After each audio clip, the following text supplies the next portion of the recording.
ante qualquer movimentação de comedimento da Justiça Eleitoral, Alexandre de Moraes vai agir por abrir frentes interventoras por um TSE interventor. Pode anotar.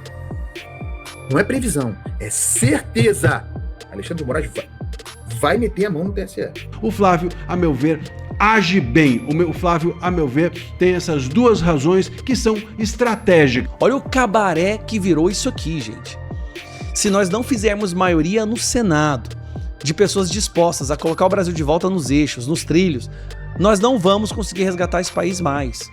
Fala pessoal, sejam muito bem-vindos, o meu nome é Bruno, começando mais um giro de notícias, mas antes eu peço que você se inscreva no canal, deixe o seu like, compartilhe o vídeo e ajude esse conteúdo a chegar a mais pessoas. Bora para o vídeo!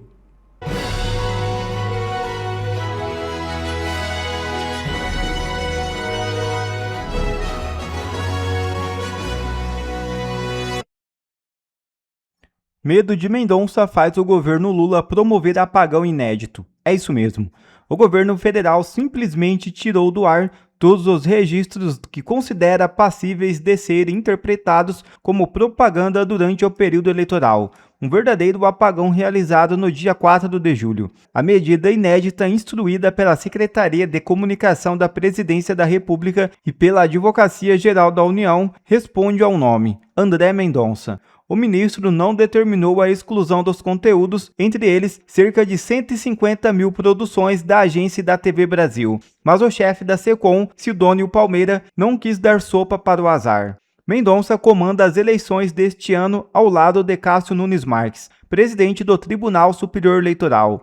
Mendonça é vice-presidente do TSE e atuará na análise da propaganda eleitoral. A preocupação exagerada de Sidônio com possíveis decisões do TSE levou até órgãos da administração pública, como ministérios, a apagarem perfis de rede social, diante da impossibilidade de omitir os conteúdos durante o período de defesa eleitoral, que vai até 25 de outubro. Bolsonaro dobra a aposta após decisão absurda de Moraes contra Flávio. É isso mesmo. A defesa do ex-presidente Jair Bolsonaro dobrou a aposta e apresentou nesta segunda-feira 20 um recurso ao ministro Alexandre de Moraes, solicitando a revisão da decisão que limitou as visitas do senador Flávio Bolsonaro ao pai.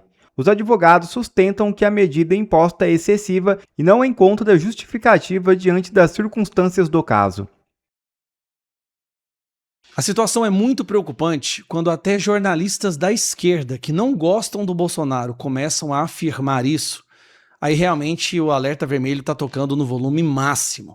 O que você vai assistir agora é um trecho da fala do Andreasa, um analista do Estadão, Carlos Andreasa, que é um cara muito crítico à direita, ao bolsonarismo, e lá atrás bateu palmas para Alexandre de Moraes, bateu palmas para as prisões ilegais e para os inquéritos ilegais. E agora ele afirma categoricamente que o Alexandre de Moraes vai fazer exatamente o que ele fez em 2022. Em 2022 nós tivemos uma revolta popular, você se lembra? 8 de janeiro, por que aconteceu o 8 de janeiro? Porque a população percebeu que as eleições não foram equilibradas. Houve perseguição de um lado, houve buscas e apreensões, houve censura, houve a impossibilidade do Bolsonaro fazer sua campanha, tentaram destruir a campanha do Bolsonaro o tempo inteiro, e a sensação que o Brasil teve é que o Lula não venceu a eleição, mas ele foi escolhido por um ministro do STF, Alexandre de Moraes, que na época era presidente do TSE. Hoje ele não está no TSE, mas aí você vai escutar esse vídeo agora, mesmo sem estar no TSE, ele vai interferir nas eleições como ele fez em 2022. Escuta isso aqui. Alexandre de Moraes, condição de ministro do Supremo, criará uma estrutura informal, por óbvio, paralela, para interferir ou ser uma espécie de avaliador, julgador, interventor no Tribunal Superior Eleitoral nesse ano eleitoral. Alexandre de Moraes vai meter a mão no TSE. Ele presidiu o tribunal em 2022, o tribunal agiu como uma corte censora, e ele vai trabalhar pela manutenção ante qualquer movimentação. E olha que eu sou um grande crítico de Nunes Marques, não preciso nem falar, né? Ante qualquer movimentação de comedimento da Justiça Eleitoral, Alexandre de Moraes vai agir por abrir frentes interventoras por um TSE interventor. Pode anotar. Não é previsão, é certeza. Alexandre de Moraes vai meter a mão no TSE.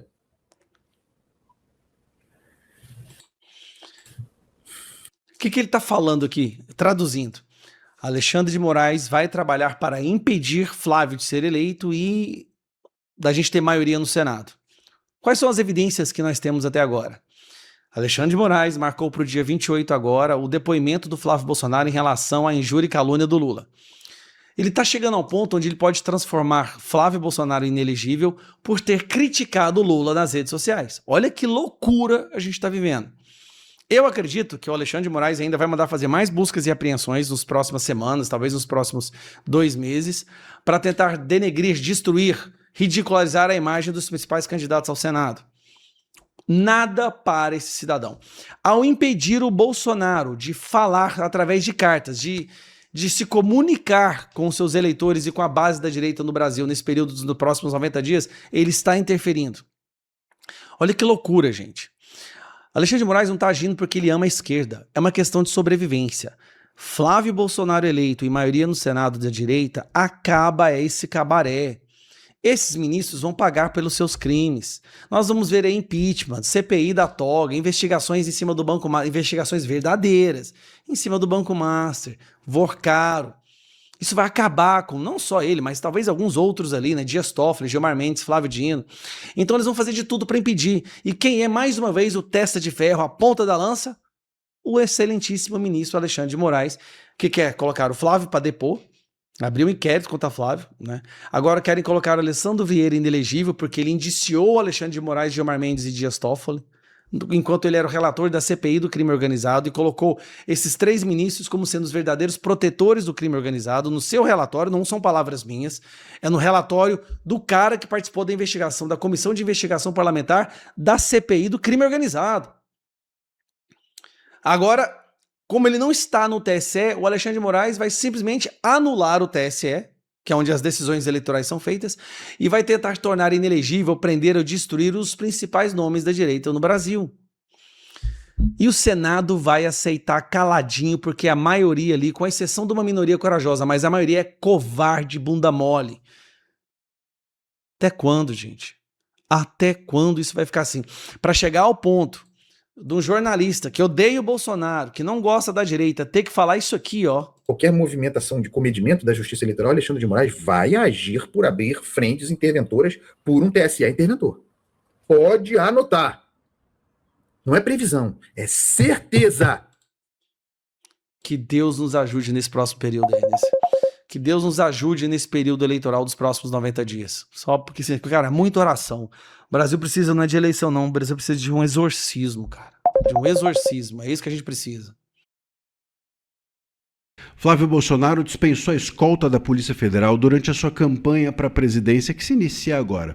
Parte dos seus aliados e a imprensa, de uma forma geral, tem dito que isso é um erro, inclusive chamado o ato do Flávio de vaidade. Mas não é. Há uma razão estratégica, há duas razões estratégicas importantes por trás dessa decisão do Flávio, e a segunda, inclusive, deixa o Lula sem resposta. Eu vou te mostrar agora quais são essas 2 razões estratégicas. Bom, quem traz essa informação é a Malu Gaspar no Globo, dizendo que o Flávio recusou os agentes da Polícia Federal por não confiar na isenção da entidade sob o governo Lula. Diz o Flávio e diz todo mundo, inclusive eu, que a Polícia Federal, pelo menos na sua cúpula, está aparelhada pelo governo Lula. E aí o Flávio prefere, então, ficar sem nada? Não, ele prefere ficar com a Polícia Legislativa, que é vinculada ao Senado Federal, que fará a sua escolta durante a campanha e é quem é responsável por sua escolta desde 2019, ou seja, durante todo o seu curso enquanto senador. Ele não ficará, portanto,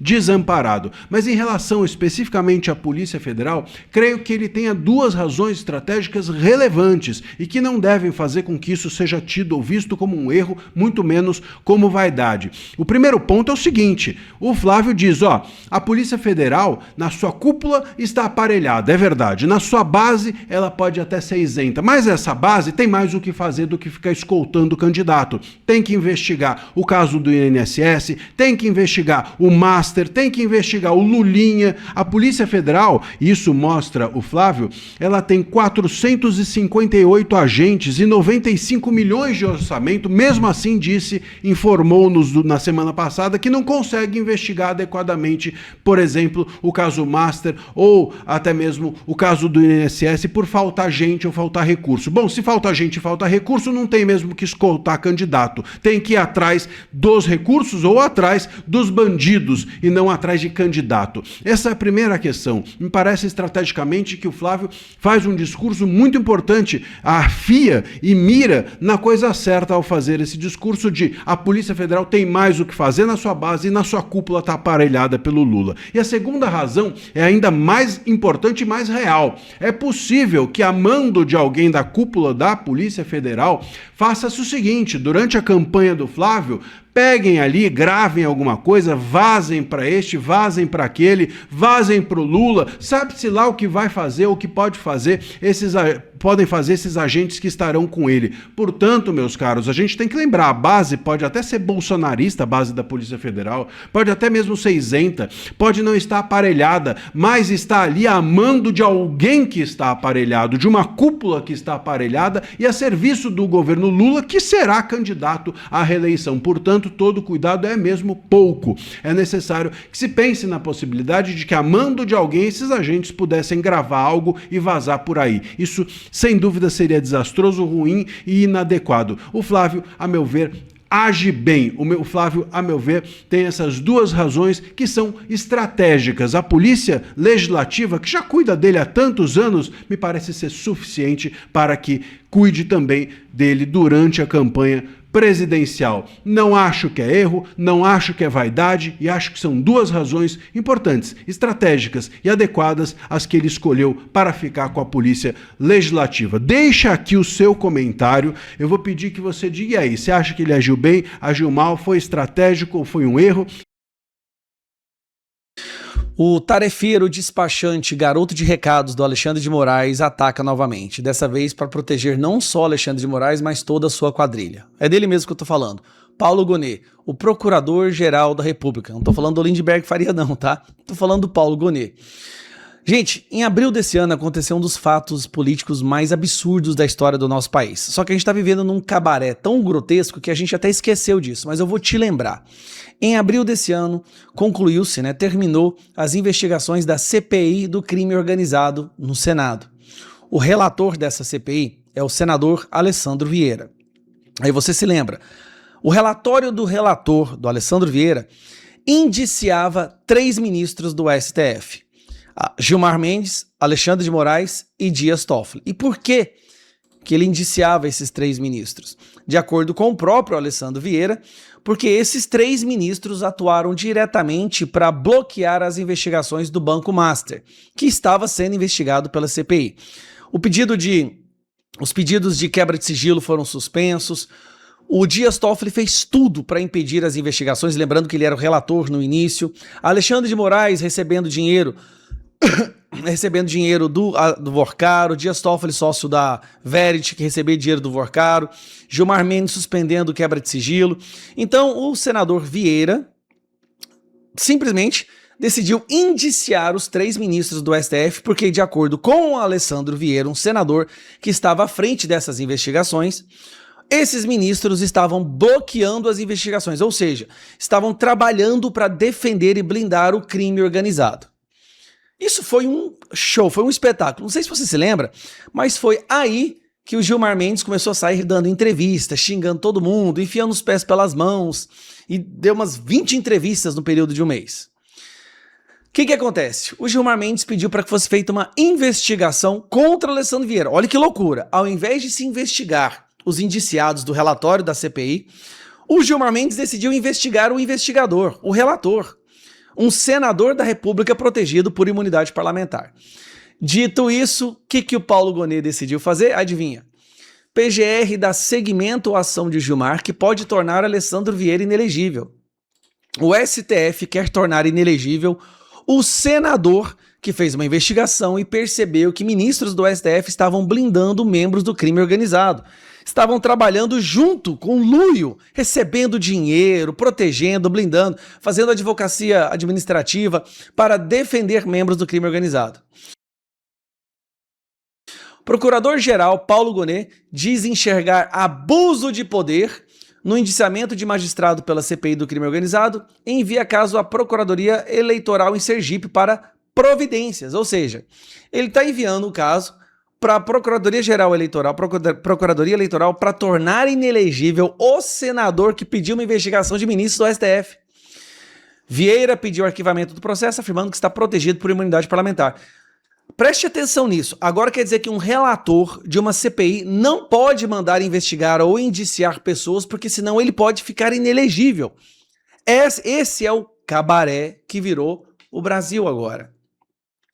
O Procurador-Geral da República, Paulo Gonet, decidiu enviar todo o dossiê feito contra o senador Alessandro Vieira, a partir da representação do ministro do STF, Gilmar Mendes, para análise da Procuradoria-Geral Eleitoral em Sergipe. No despacho, ele pede que o Procurador Eleitoral do Estado tome as providências em caso se fizerem necessárias. Olha que loucura! Qual é o crime do Alessandro Vieira? E olha que o Alessandro Vieira não é bolsonarista, não gosta do Bolsonaro, mas aparentemente é um dos poucos senadores que não é de direita que concorda que foi longe demais o que o STF está fazendo. Agora ele pode ficar inelegível. Esse é um recado que o STF está mandando. Ó, senadores, vocês que quiserem nos investigar ou fazer CPI contra nós vamos acabar com a vida de cada um de vocês. E o que o Alessandro Vieira colocou no relatório dele? A gente precisa lembrar disso. É tanta coisa que a gente esquece. Moraes recebendo dinheiro a esposa do Moraes recebendo dinheiro do Vorcaro, viagem no jatinho, mensagem de visualização única, Gilmar Mendes suspendendo quebra de sigilo. Gilmar Mendes suspendendo quebra de sigilo até do Lulinha, gente. Olha que loucura que virou isso aqui.